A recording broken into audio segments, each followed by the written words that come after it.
नमस्ते दोस्तों, मैं doctor Tripti Raheja, senior gynaecologist, laparoscopic and robotic surgeon at CK Birla hospital, Delhi. आज इस वीडियो में हम एंडोमेट्रियोसिस के बारे में जानेंगे, जो कि एक बहुत ही कॉमन मेडिकल कंडीशन है, पर फिर भी बहुत कम महिलाओं को इसके बारे में जानकारी है।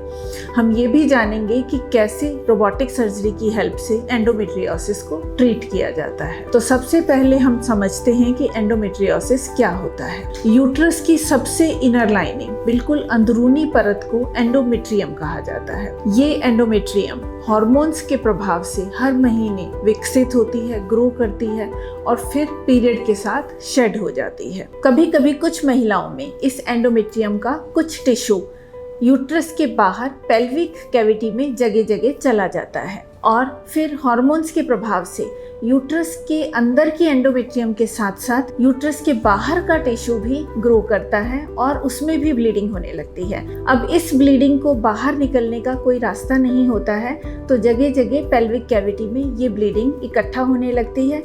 इन एरियाज को एंडोमेट्रियोटिक इम्प्लांट्स कहा जाता है। इन एंडोमेट्रियोटिक इम्प्लांट्स की वजह से यूट्रस के आसपास पेल्विक कैविटी में स्वेलिंग आने लगती है, जिससे पेशेंट को पीरियड्स में काफ़ी दर्द रहने लगता है, इंटरकोर्स में काफ़ी पेन होता है और धीरे धीरे उसकी ovaries and fallopian tubes damage होने लगती हैं, जिससे कंसीव करना मुश्किल हो जाता है। एंडोमेट्रियोसिस की सर्जरी बहुत डेलिकेट होती है। इसका कारण है कि एंडोमेट्रियोसिस के ये इम्प्लांट्स यूट्रस के बाहर आसपास के ऑर्गन्स पर चिपके हुए होते हैं, जैसे कि यूरिनरी ब्लैडर पे और रेक्टम पे और यूट्रस की बाहर की सरफेस पे। तो हमें सर्जरी के दौरान बहुत ध्यान से, बहुत केयरफुली इन इम्प्लांट्स को रिमूव करना होता है, बिना ऑर्गन्स को किसी भी तरह की इंजरी पहुंचाए।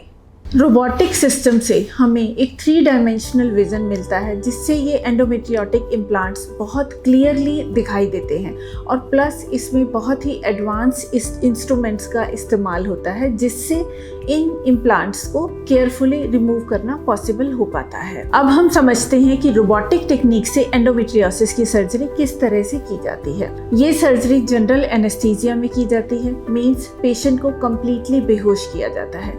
उसके बाद उसके पेट पर 3 या 4 छोटे छोटे 0.8 सेंटीमीटर्स के कट दिए जाते हैं और इन कट्स के थ्रू बहुत फाइन इंस्ट्रूमेंट्स पेट में इंसर्ट किए जाते हैं और एंडोमेट्रियोटिक इम्प्लांट्स को रिमूव किया जाता है। 1 दिन के अंदर पेशेंट को डिस्चार्ज कर दिया जाता है।